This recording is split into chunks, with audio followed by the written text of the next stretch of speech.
So the next few topics is obviously going to be Killers of the Flower Moon based. If you guys are strapping, I'll get into the runtime first.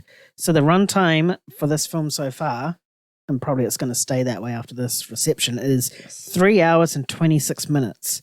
So Martin Scorsese is always known for his long films. You know, The Irishman was close to 3 hours, if not more. Yeah.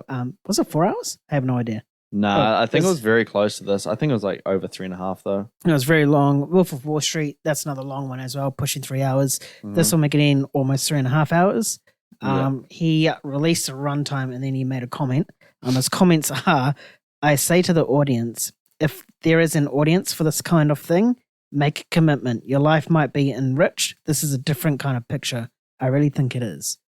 Which is pretty much what we were saying before of like runtimes. Like, if you're a fan of that film, you know, and if you want to see a good movie, you'll be committed to that runtime. I feel that's what he's saying here, but in a more fancier way. Yeah. So what are your thoughts on this 3 hours and 26 minute runtime?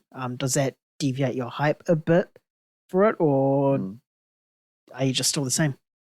I'm still the same. I expected a long runtime. I don't know if I was expecting this one.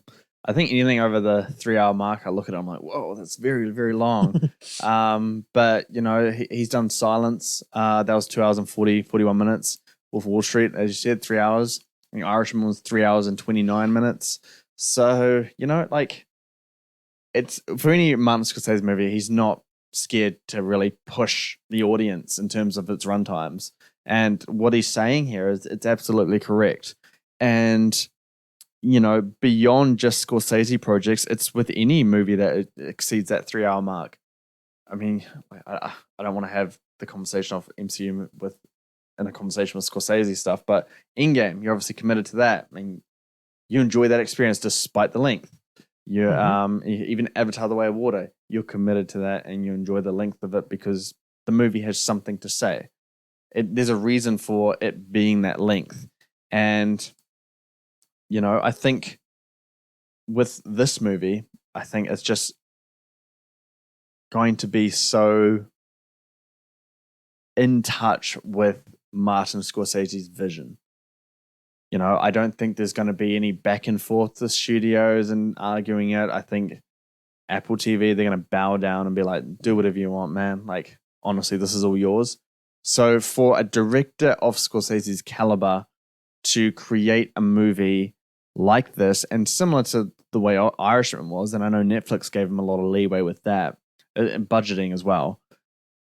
You know, I wasn't a big fan of Irishman. I appreciate the movie for what it is, and it is like, I don't know, describe it in terms of it's a work of art, but not one that I can personally love. I don't see that with this movie. But yeah, it could go either way in terms of how the runtime affects my love for it. If it's very long and it's a movie that I can't really get emotionally invested in, I will struggle to get through the entire movie. Yeah. I think that's the best way to describe it. I have to have an emotional attachment for a movie of that length to really be into it for 3.5 hours. Do you know what I mean by that? Yeah, I know exactly what I mean. Yeah. What about you? I'm somewhat different to you. Like, I don't really need an emotional attachment. Like, obviously, like that helps. But like, if I'm enjoying a performance in a film, I'm more than happy to watch that performance for however long. If the score is amazing, I'm happy to see or happy to listen to the score no matter how long it is. Same with visuals. If it's like fantastic, I'm excited to see the visuals and the cinematography for however long that is. So the runtime doesn't really bother me. It never really has. Like with Avatar, you know, I don't like that franchise. And then you said that the runtime was 3 hours, but the visuals is just fucking fantastic. So that's what made me enjoy it so much. The Way of Water, that is.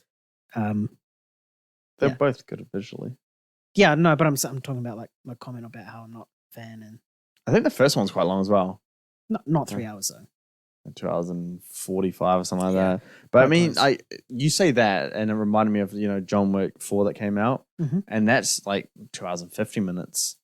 And I wasn't like, I don't really have an emotional investment in those movies. I'm there for the action. I'm there for the visuals, the score as well. Yeah. So I completely agree with what you're saying. If it can pull me in on the visual and the audio sound of like that kind of side of things, then I can definitely like be on board with this movie.